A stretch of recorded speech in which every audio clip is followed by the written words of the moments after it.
ভারতে যেভাবে আওয়ামী লীগের প্রেস কনফারেন্স হচ্ছে, শেখ হাসিনা বক্তব্য দিচ্ছেন, যদিও তিনি অডিওতে বক্তব্য দিচ্ছেন, সেটি কিভাবে দেখছেন এবং সেই সঙ্গে আপনি কি বিশ্বাস করেন কিনা যে আসলে ডিসেম্বরে আওয়ামী লীগের ফিরে আসতে পারে কিনা, এবং এটি নিয়ে আপনার কি মনে হয় রাজনৈতিক দলগুলো কি আসলে কিছুটা নার্ভাস হয়ে গেছে কিনা? না না, নার্ভাসনেসের তো আমি কোনো আসলে কারণ দেখছি না। মানে আমি নিজে শুনিও নাই, সত্যি কথা বলতে এটা এতই আমার কাছে অপ্রয়োজনীয় মনে হয়েছে সত্যি বলতে এই সংবাদ সম্মেলনটা। বরং আমি দেখেছি যে ইন্টারন্যাশনাল মিডিয়া এটা নিয়ে একটু লাফালাফি করলো 2-3 দিন, বিকজ এটা ইন্ডিয়া কভার করেছে। Because of that, other then that Awami লীগের এখানে রিলেভেন্ট থাকা তো আসলে কোনো কারণ নাই। ইন্ডিয়া কি সুন্দর ডায়াস তৈরি করে দিয়ে তাদের সংবাদ সম্মেলন করার একটা পরিসরে তৈরি করে দিল, এটাই তো আসলে সব থেকে বড় অ্যালার্মিং বিষয়।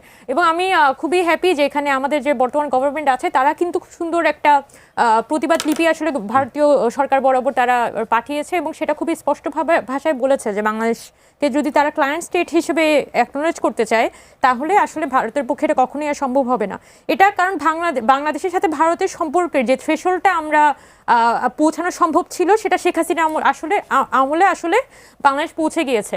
এখন নতুন করে ভারতের যেভাবে করে আওয়ামী লীগ ভারতের জন্য এখানে ট্রানজিট রুট ওপেন করে দিয়েছিল, ভারতের জন্য বাংলাদেশের রাস্তাঘাট তৈরি করা হয়েছে, ভারতের কথা চিন্তা করে বাংলাদেশের প্রতিটা প্রকল্পকে ডিজাইন করা হয়েছে, এই ধরনের ফেভার তো আসলে ভারতের পক্ষে আর কখনো বাংলাদেশ থেকে নেওয়া পসিবল না। তো ওরাই হ্যাংওভার থেকে বের হইতে পারতেছে না যে কিভাবে আওয়ামী লীগ সরকার কিভাবে উৎখাত হয়ে গেল, কিভাবে করে আবার বাংলাদেশ সরকারের বাংলাদেশ বর্তমান যে প্রধানমন্ত্রী আছে তারেক রহমান, তাকেও তো প্রধানমন্ত্রী হিসেবে কিন্তু তারা করলো না, কি বলা যায়, বিমস্টেকের সম্ভবত রিসেন্ট যে ইয়েটা ছিল, আমি ভুল বলতে পারি সংস্থাটার নাম, রিসেন্ট যে সম্মেলন হবে ভারতে, সেখানে দেখা যাচ্ছে যে চেয়ারপারসন হিসেবে তারেক রহমানকে ওনারা অ্যাকনোলেজ করছেন, কিন্তু বাংলাদেশের অ্যাক্টিং প্রাইম মিনিস্টার হিসেবে কিন্তু তাকে অ্যাকনোলেজ করছে না। সো ওই জায়গা থেকে কিন্তু বাংলাদেশ থেকে এক ধরনের একটা কি বলা যায় কোল্ড রিলেশন কিন্তু বর্তমানে ভারতের আছে। তো এখানে ভারতীয় সরকারের পদক্ষেপটাকে আমি মনে করি যে এখানে বেশি গুরুত্বপূর্ণ, যতটা না এখানে আওয়ামী লীগের প্রসঙ্গটা এখানে আমার কাছে ইম্পর্টেন্ট।